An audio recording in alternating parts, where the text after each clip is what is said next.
Bonjour à tous, dernier épisode de Demain nous appartient. Notre actualité du jour portera sur DNA. Spoiler, la vérité est révélée. Jordan révèle que l'assassin d'Alban est Héloïse. Jordan est détenu par la police dans une cellule du commissariat et il est de nouveau interrogé par Karim. Jordan a dit qu'il ne savait pas ce que faisait l'arme dans sa chambre. Jordan a dit avoir passé la nuit chez Laure, il est arrivé à 23h. Mais il n'a pas dit qu'il était parti dans la nuit. Jordan a décidé de ne rien dire de plus, il voulait un avocat. Jack a dit à Lizzie qu'il ne pensait pas qu'il était normal que Jordan ne leur parle pas de sa relation avec Laure. Lorsqu'il était avec Judith, il s'est confié. La famille Roussel était à bord. Martin et Raphaël s'apprêtent à partir pour leurs premières vacances. Ils avaient tellement de valises qu'aucune d'elles ne pouvait suivre l'autre. Raphaël était un peu nerveuse à l'idée de quitter les filles. Timothée lit le code civil pendant son jour de congé. Victor lui a dit que ce serait bien de se détendre et de profiter de l'air frais. George va analyser le saut de Jordan, il dit à Damien de rentrer chez lui. Il est trop impliqué. George a promis d'informer Damien, les résultats seraient disponibles dans la journée. Victor vient chez Bar pour lui faire visiter le vignoble et l'inviter à déguster un vin. Bar peut proposer le vin de Victor au menu de Bar. Damien est allé voir Jordan en cellule, et il lui a apporté une barre de céréales. Damien tente de découvrir pourquoi le couteau se trouvait dans la chambre de Jordan. Ce dernier n'a rien voulu dire, il a dit à Damien de s'en aller. Damien dit à Jordan qu'il lui fait confiance, qu'il est de son côté. Raphaël dit à Gabriel et Soraya qu'elle peut être contactée à tout moment. Ils peuvent lui envoyer des emails et des SMS. Le couteau a été nettoyé mais il reste encore des résidus. Il y a du sang d'Alban dessus. Il n'y avait aucune marque Jordan sur le couteau ou sur l'ambulance.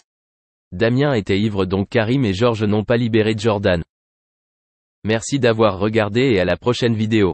N'oubliez pas de vous abonner à notre chaîne. En attendant, dites-nous ce que vous en pensez dans la section commentaires ci-dessous. C'est ça.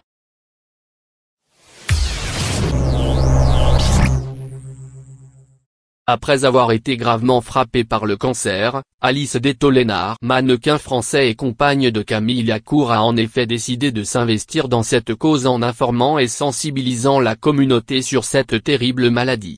En fait, Alice Detollenaar multiplie les posts pour inciter ses fans à faire des dons pour financer la recherche. Mais elle profite également de l'un de ses derniers messages sur Instagram pour révéler les derniers résultats de ses examens. On vous propose donc de découvrir le diagnostic des médecins. Mannequin et ex-Miss Bourgogne, Alice Detollenaar avait tout pour être heureuse dans la vie avant qu'un véritable drame ne vienne la frapper de plein fouet en janvier 2020. À l'époque, la jeune femme annonce effectivement sur les réseaux sociaux être touchée par le cancer. Si dans un premier temps la nouvelle est bien évidemment difficile à encaisser, elle va néanmoins démontrer une force de caractère impressionnante pour se battre contre la maladie. Après plusieurs mois de traitement et après avoir subi une mastectomie, elle décide aujourd'hui de raconter son parcours dans un livre.